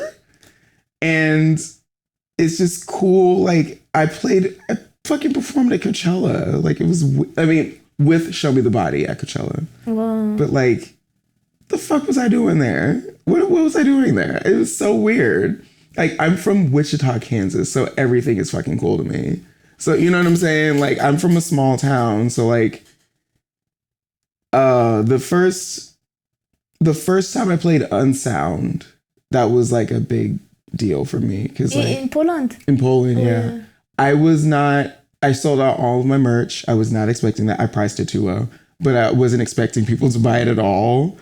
And I think I crowd surfed like 3 or 4 times. Wow. And like the first 2 times were intentional, and the other 2 times were not. Like, I was just in front of the crowd, and someone just like grabbed my legs and was just like, ah! I was like, okay, girl, all right, let's get into it. Let's do this. But I was not expecting that reception from Polish people. It's like, again, I'm from Kansas. What the fuck am I doing in Poland? The fuck is this? The tour was also, it was such a big deal for me, because I dreamed of touring when I knew that I wanted to be a musician when I was younger, not just a fine artist. Like, I always wanted to tour, and I always wanted to I would always watch tour videos of people on MTV, like DMX on tour, and even Jay-Z, and what's the movie called? The Show? Mm-hmm. The Def Jam's The Show, or whatever it was. Seeing people that look like me on tour and fucking rocking shit. Even though the music is different, it was just, I don't know, being able to express yourself on stage sounds just always super appealing to me. That tour was really, really fucking cool. And in the moment, it was a little too fucking much. It was every day was a different place. Whoa. Or we had a couple of breaks. There was, when we got to Vienna, we had a bit of a break. And Italy, we had a break. Italy was amazing. Switzerland was also amazing. Whoa. I was not expecting Switzerland, Swiss people to be into my shit, but they were. It was weird. The UK was probably the biggest highlight. I was not expecting like kids in Manchester to rage like that. I wasn't expecting that. And the London show, the London show was the first show to sell out. Wow. I was like, what? Smaller venue, sure, but like I wasn't expecting like kids in London to be rocking with my shit like that. Like it was so fun, and everyone was so receptive. It was like it was an honor. Like it was overwhelming as shit, but it was an honor. Yeah. Shout out to Kill Alters, who I went on tour with, and Swamp Booking for helping put all that together and putting up with me texting them in the middle of the fucking night because I was too scared to look up the itinerary that they sent me. It's like, where do I go next? Oh! It's like, just chill out. It's in a PDF. It's like, sorry. Yeah. So, like, how do you envision the evolution of your sound in the future?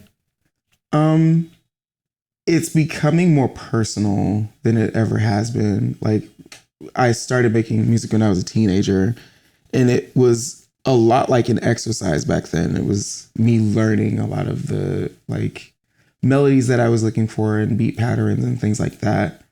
And just like how much other music informed the music that I wanted to make. Like I thought I was Oddtaker for a second. I definitely thought I was Justice for a second. Nice. I definitely thought I was Daft Punk for a second. I really thought I was Aphex Twin for a long time. And then I realized that he does not use the same shit that I am using. And it's never going to sound like that. And you should stop trying.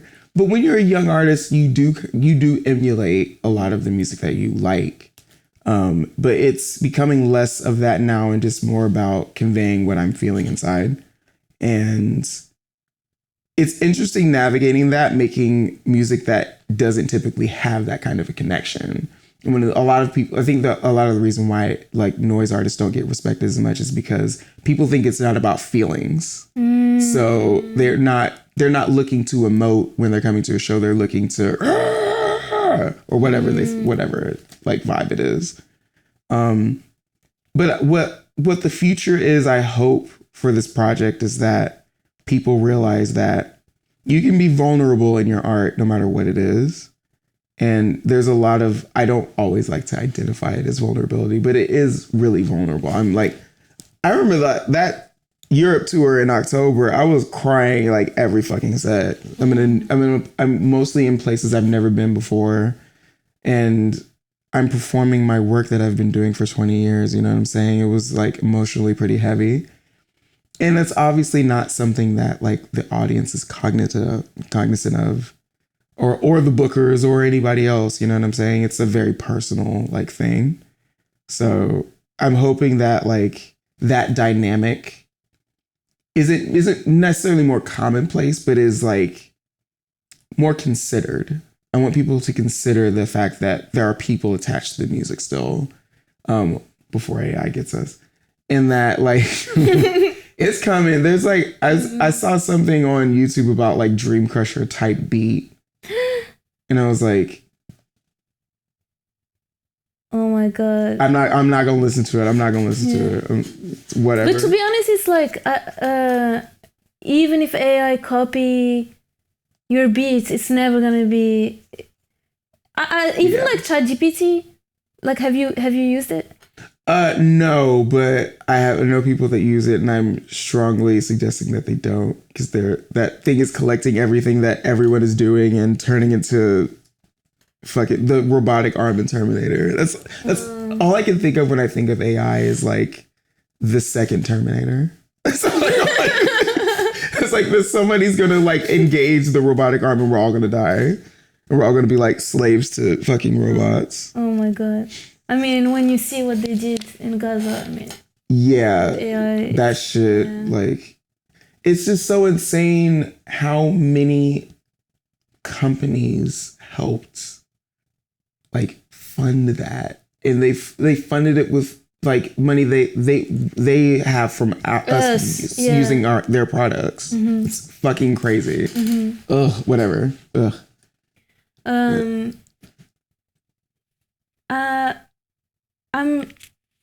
I remember reading something about you, and maybe it was like an article and it talked about like poetry, like how you had poetry early on in your life. Oh yeah. Are you still like writing poems? I used to write poetry and my lyrics at the same time, and then like slowly but surely the two started to merge. A lot of the poetry I've been writing recently is all lyrics to songs that I haven't put out yet.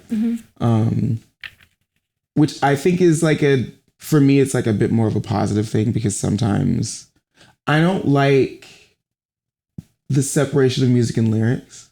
So I had like a big like debate with myself of whether I should put lyrics up on like Bandcamp and stuff like that. And I do now, because so, like I've had enough experiences of people like mouthing off things that I'm not saying, and like those aren't the words. Let me just put the words up so you can nimu namu through something else. But yeah, I was the president of my poetry club for my like junior year of high school. Like, wow. I was super into Saul Williams, and I was really into like the Def Poetry Jam like era and like slam and that kind of stuff. And my mom really loved that era for me, because she was like, oh, like that was the kind of weird Black person that she could understand. It's like the poetry Black person that doesn't like, that uses crystal deodorant, who like loves Erykah Badu. That was like the version of like avant-garde Blackness that my mama understood. So like I was like trying to be that for like ever. I was like, all right, maybe I'll like wear crocheted pants and like get dreads or something. I don't know. But I just like how I love the dichotomy of generally people not really meaning what they say, but poetry means so much. And you have to incessantly, even simple poems, you have to read them over and over again to really understand their meaning. And I like it when people focus, and poetry requires focus. Just like experimental music by and large requires a lot of focus. And it requires you to kind of shut everything else out and focus on this one thing, this piece of work that poetry takes so long to do for so many people. And I don't know, I really like when people are able to shed their exterior version of themselves in order to be informed by this intimate like interaction they're having with art. And you can do that with poetry, you can do that with sculpture, you can do that with installation art, and you can do that with music. And I like it, that's another part of the future of this project that I want, is like all of those things to really inform each other. Because I know so many people that work in those like fields, and when we come together to do shit, it's always way more nuanced and like fulfilling. When like I did a thing with Jeremy Toussaint Baptiste. Shout out to Jeremy. He's an incredible installation artist. My favorite piece from him is still that thing that he did in Vancouver, that like this insane like dark draped room with all these pillows, and there was like this really intense, not even intense on like a traditional level, but just like overwhelming like sound coming, this like loop. And you have to go into this dark room and you have to like kind of sit with it for a second. I really love that. But we did a project upstate at this place called Kino Saito.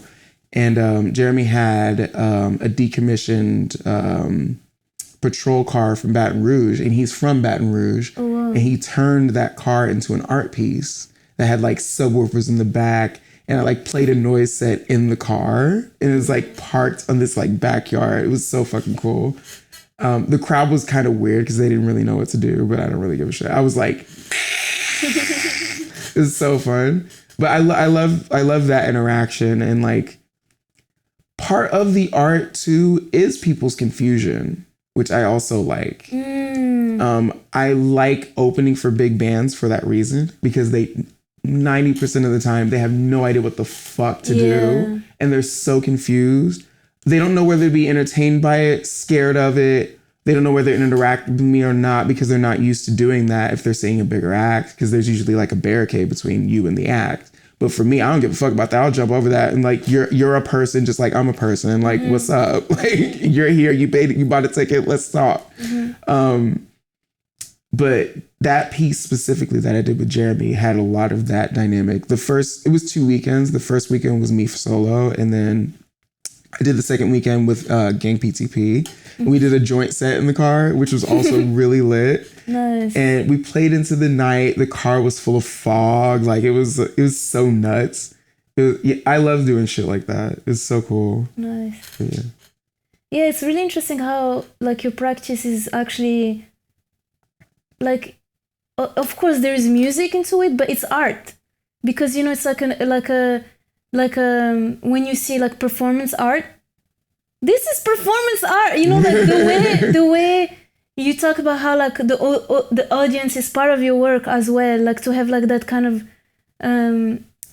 you know, interaction but experience of like making people go through feelings, but also like they're not just like sitting in a room and just like scrolling their phone, you know, like I feel like you bring something that is beyond music, but then the music label kind of put you into that thing, no? Yeah. In a box, because they say, oh, this is music. Yeah, I get that, because I think that's a huge part of the reason why not many people honor my tech.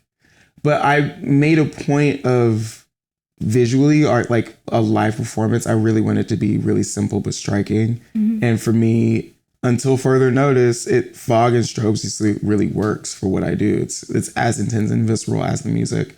And I think it matches really well. Mm-hmm. Excuse me, more and more, it seems to me that venues are afraid of both of those things because people like to complain. And my thing is, that's the reason why I put a label on the fucking flyers.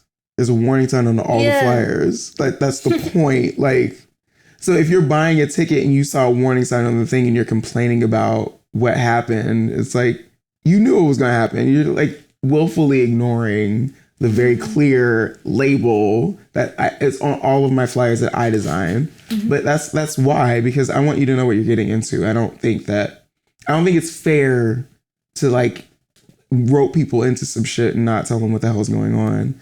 And I don't know. I'm old. It's like catch up or don't. Like I'm not tripping about that. But it's just weird to me when like I know how simple my setup is. When that doesn't get honored, I'm so pissed about that. It's just like, I'm not asking for black roses. I'm not asking for green M&Ms. I'm not like, I don't want Volvic sparkling water. I don't care about any of that. Just make the show right. Yeah. That's it. Help me make this the best experience that I possibly can, the most immersive experience I can. Yeah. That's so important. And because I want to escape too. Mm-hmm. Like, I don't just want the audience to escape. If I can't feel it, how am I going to sell that to the crowd?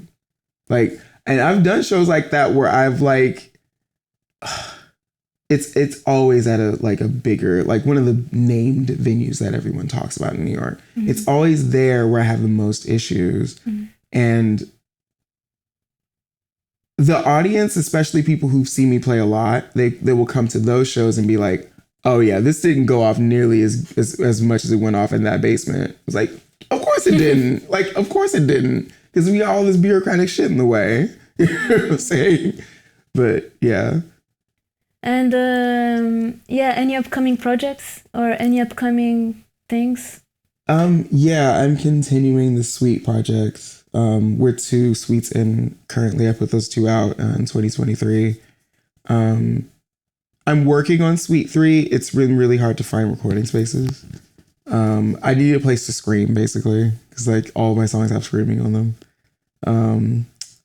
Me and Gang I'm hoping we will have time to record some stuff, because I feel like every time we're in the studio together, first of all, it's 2 friends in the studio together, so sometimes we're a bit distracted. Sometimes we'll look up and it's like, oh, it's 5 o'clock and we've just been eating and talking shit about this movie all day. Oh, okay, fuck. Well, we want to record a song? Like, we got 15 minutes. But we're going to work on that. I want to tour the US. I've never toured the US. I haven't toured the US since the pandemic, basically. And the last show I did in Santa Cruz, like, I wasn't expecting that many people to be there, and it was not that big of a space, and it was like packed, and I was like, oh shit, like. But the kids at the show were like, no, we've been like waiting for this for like years. Whoa. Like you haven't like been here. I was like, oh shit. Last time I was in the Bay Area was 2019 with Machine Girl. And that went off. It was so fucking fun. And Monkey, shout out to Monkey, shout out to Mark. Yeah, I want to tour again. I only want to tour states with legal weed. Yeah. I get so stressed on the road. I need something to like. But yeah, to sleep too. Yes, and to sleep. Oh my God, I don't sleep. I never sleep well on tour. Wow. I've never slept well on tour because I'm always thinking. I'm so scared to miss a flight. I'm so scared to miss a train of any kind. I try to get to the airport 3 hours early every time. It doesn't matter where I'm going. I get so scared. Yeah, same. Yeah. Because I'm always thinking about like, what if like I get randomly selected at security? What if like they think that a piece of my equipment is a bomb and they confiscate it? Like I want to be prepared for all that. And you have to think about that shit when you travel, which is so stupid. Yeah, mentally, we were talking about this, like we need a fee for like, that like body endurance. Ooh. Ooh. Mentally and physically and just buy me some rhodiola. Yeah. Streamline some rhodiola into my IV and we'll be fine. But yeah, and do you have any, because I know you have your merch on your website, like oh yeah, do you want to hand me the bag? The green one? Yeah. The merch that I have isn't the merch that's sold online, but I design all my own merch. Nice. I want to collaborate on merch with people too. Yeah. Like, there's some other like people that wait, is this 3X? This is 2X. I only have big sizes of these, but like nice. It's my logo. It's my logo. And then here's my stupid face, my big stupid face. Shout out to AF Cortez who took the picture. It's a really we did an incredible shoot last year for Sweet One, and we have like all these like incredible like shots after the fact that we just like didn't use it. I was like, can I use these for merch? Is that okay? And I have another one. Wait, where's the... Yeah, this is the 20th anniversary shirt. And again, it's a shirt it's a photo by AF Cortez. It's me holding... nice. You have the... Yeah.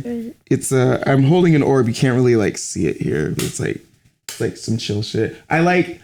Oh, shout out to Breakaway. Breakaway printed the shirts and they're super sweet and have an incredible voice and you should book them. They're really like... We performed together on Saturday. Oh, wow. I was like, oh my God, I forgot your voice is like fucking butter. Like, oh shit. 20 years. So nice. Nice. It's look, I'm an old bitch. 20, well, now 21 years, but I'm old. Hi, everyone. It's been 84 years. It's, yeah. It's crazy that like you started this practice in the 2000. Yeah, I was 15 when I put my first song out on MySpace. But it's so cool like to see that you manifested things you've done. Yeah. Like I'm trying. No, but like when you design your record, like another country that record was out on PTP. It's so beautiful. Like it's just so nice that like it's like what Gang said on that PBS interview, that like you're a world builder and you really are, like, and we just have to keep on world building, like I have this like I've been having this thought a lot recently, just like talking to friends of mine who are here's the thing, like I'm made of like fucking marshmallow fluff. And like it's really hard for me to like go out into the world because the world is filled with such like shitty people and people who feel like they have to be shitty in order to adapt to it. So for me personally, it's really easy for me to absorb that energy. So I really I have to keep to myself a lot. My partner gets mad at me because I really don't go out a lot. And like he's such a like he's the life of the party and shit like that. And I'm just like, ooh, that sounds exhausting. Mm-hmm. Like you have to be on. You're on at work and then you have to be on at drinks. Then you gotta be on for dinner. Yeah. With a bunch of people. It's like this. And people try to get things out of you, and you're like, wait, is this person really interested in me or like what I can give them. Yeah. Yeah, I definitely relate. yeah. Which is, I think that's part of why like I've never like dated anyone that like knew what I did. It's too weird. It's like I don't want you to know. Like it's weird. Like we're exchanging DNA and you know about my music. That's weird. But like I don't know. Like wait, what was the question? No. Yeah. Well, we can. So if you want the merch, you can access it through your Bandcamp. Through your website. I'll include all the links. Yeah. It's the merch on my website is different than the merch I'll have at shows. The stuff that I'll have at shows is probably going to be printed by like an independent like person that I know personally. Because the stuff online is so that like people that in countries that I can't always access can have access to merch. Oh wow, nice. I've had that stuff up there for a while. I need to switch it up because not many people buy stuff anymore. I have sales a lot, and I think that's probably why. Because they're like, it's going to be 20% off next week anyway, so I'll just wait. It's like, all right, cool, whatever. Nice. Yeah, what I'm hoping is that people buy stuff on Bandcamp more, and I hope that like Bandcamp can soon afford more developers to make their apps better and like more accessible. And to like make them like a more legitimate streaming service as like a real true competitor to like Spotify and Apple Music, because it is still this. It's been around for fucking ever, but it still feels like this sort of niche platform to share your music on because it's not as accessible as the other ones. And it's obviously because they just don't have like billions of dollars to throw at it. So, excuse me, I'm hoping that like fans can pick up on that. I try to share as often as I possibly can that I don't make any money off of streaming. And like, even though it's nice that my fans share screenshots of them listening to me on like Apple Music and Spotify, I make so little money off of that. I think the last time I got, I think it was $16. It was like that's so little, but that's a lot. That's like, that's so little for what it is, but it's a lot for like, streaming. Yeah, in my mind, that's a lot of streams. But it's not really when you consider people getting billions of streams from streaming farms. They're cracking down on that shit too, which is funny because Spotify owns a bunch of streaming farms. Really? Wait, what are they?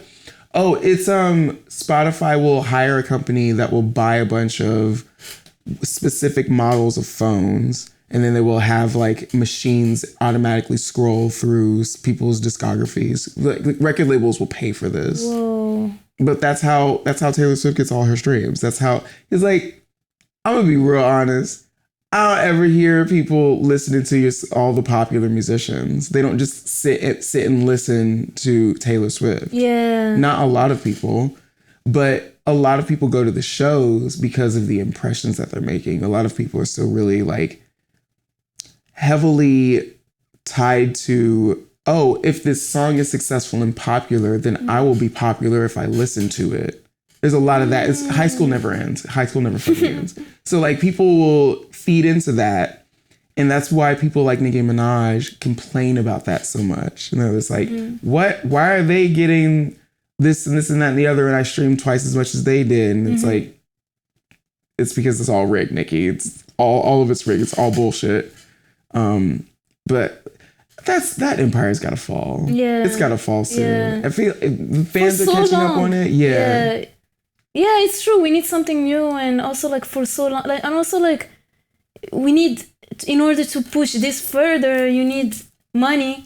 Yeah. Like, how can we evolve? You know. Yeah. It's like, and especially when you think of like artists who've been doing this for like more than 10 years, 20 years.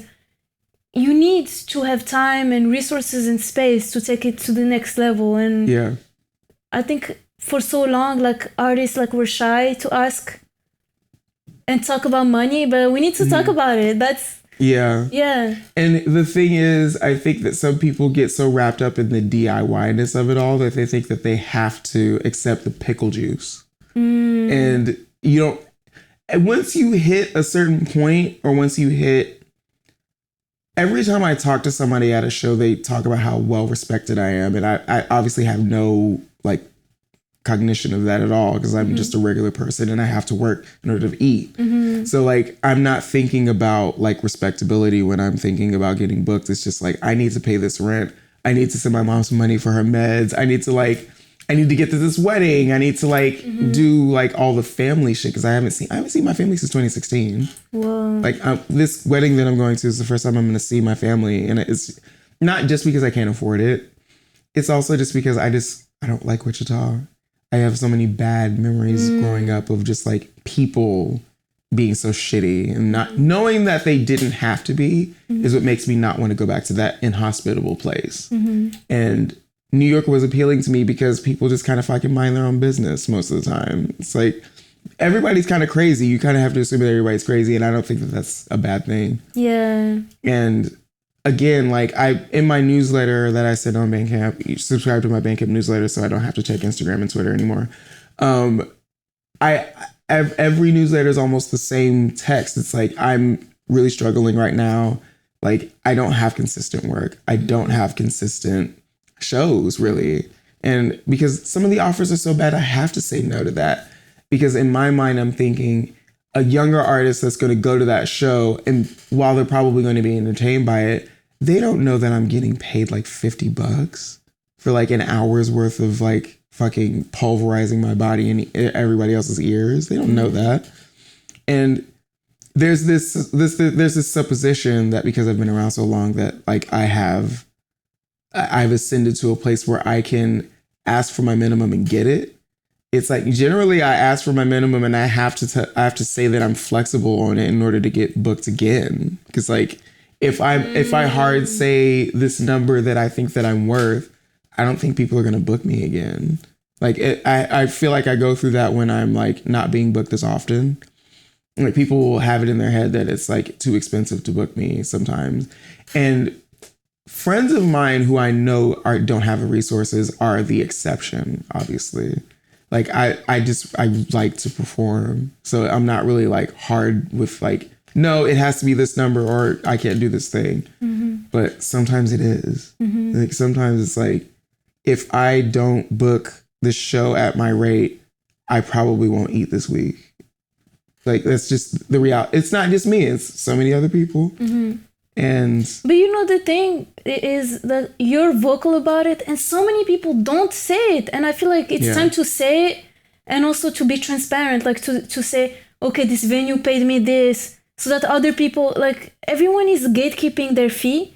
And I feel like it's making things clogged and taboo. And I think you're right, like, because this is the reality, and it's like, shame on those promoters and venues because they have so much money. Yeah. And what's unfortunate is because the city and the cost of living in the city is so fucking expensive, like, sometimes I'm not even mad that the room rates have gone up so much, because it's like, you can't sustain. Of course you have all these fucking nights with 20 DJs in 3 hours because like, that's the only way to really sustain anything. And them DJs ain't getting paid much if it's that many people in that brief period of time. So there's somebody on Twitter that said this perfectly. It was just like, I'm so sick of that being everybody's bill. Yeah. Everywhere it's like all these DJs, maybe one performer over like a 4 or 5 hour period. And it's like, that's so exhausting. And you're also, when there's that many fucking people playing a bill, you're not being affected by the music at that point. Music is happening to you at that point. You're in a space where music is just happening. And it's a post-pandemic reverberation to me, because people are still stuck in, people who attend those events, I would say, are still stuck in that mentality of, we were stuck inside for so long that any sort of connection is a connection. So I'm going to pay this amount of money to just be in a room with a bunch of drunk people where there's 30,000 DJs, one of whom is probably from Berlin and is like way too famous and paid way too goddamn much. Yeah. And that, like, I don't know, that dynamic is like it was old before it started, but like it's getting older. And I feel like when I'm having conversations with people who attend my shows, they feel the same way. And they like, I don't I don't always have like the best understanding of how people receive my performances. But what the overall like gist that I'm getting from people who go to my shows for the first time, a lot of the time, they like are overwhelmed by it, but they also don't see anything like that anywhere else. And I have to remember that because I'm thinking of like my contemporaries. I'm thinking of Less Like Puppy. I'm thinking of Machine Girl. I'm thinking of Prolapse. I'm thinking of Kill Alters, Helltech, who's dope, like Coin, Ruggy Rugs. Like I'm thinking of all these people who have like really intense stage presences. And I'm like, but they're all out there. So what are you talking about me for? Mm-hmm. And I think because I'm a bit older, sometimes the crowd is a bit older and they don't go to shows like that often that are like ragey. And when you're going to a show that's like, that has a lot of moshing in it, you don't always have an emotional or like cathartic giveaway either. And I combine a lot of those things, but they do too. Yeah. And like, I was talking to Reggie Ruggs literally on Saturday. I was like, we need to do more shit together. Cause we're past the era of, oh, a Black electronic musician. That's so strange. It's like, it was never strange. It never really was. It's strange to you because you're not informed. Mm-hmm. So inform yourself. Mm-hmm. That's all you got to do. I put out a list of people that I like a lot on my Instagram. And also on interviews, you always like, I really love that you always shout out other musicians, and that's so important. And because I remember no one shouted me out on nothing for over a decade. And I was like, I was the fringe. I've always been the fringe one, and like I never really got shouted out that much by like anybody whose work is clearly informed by mine. You know what I'm saying? Mm-hmm. And I was like, I'm not gonna do that when I'm like doing my shit. Like, I'm so. Every time I perform with people who are younger than me, I'm like, oh, maybe the world isn't so shitty. Like, oh, maybe the young people are gonna like do the right thing. Yeah, you know what I'm saying? Yeah. And I feel like that's always nice. Yeah. Well, especially now with like, I feel that with the students. Yeah. Taking over and for like just being like human rights. On the campuses that they own and pay for. Yeah. And they pay so much money and you're in debt your whole life. And oh my God. Yeah. I spoke to somebody when I first moved to New York that went to, I think it was Pratt. They said they have like over $140,000 worth of student loans to pay off. And I was like, what? Like, how do you amass that just to get an education? Yeah, it's fucked up. And then half the time you get a degree and you can't even use a degree. Yeah. It's like the illusion, you know? It's like a trap. But it is. It totally is. But yeah, thank you so much, Dreamcrusher. This was like so nice. Oh shit, we talked for like ever. Oh shit. No, this is perfect. Is this like, gonna be hard to edit? No. It's all good. It's really cool. It's no way. Film editing's fucking terrible. I hate it. It's so exhausting. But I'll tell you why off camera. But Okay. Yeah. The secrets. Yes. But yeah, make sure to check out Dreamcrusher's Bandcamp, and I'll include all the links. And also, if you want the merch, check the links below or on the description. And yeah, please support musicians, because like we barely make a living out of this career. And yeah. And stop fucking DJs. Yeah. No more sex with DJs. Unless they have books at home. I love this. And stop having sex with British people. What? Who said that? What? Did I say that? I didn't say anything. I don't know what you're talking about. I didn't say anything. This is the song. It's the Taylor Swift. Like we stopped filming like 5 minutes ago. Yeah. Anyway, bye. Bye. Peace. Peace.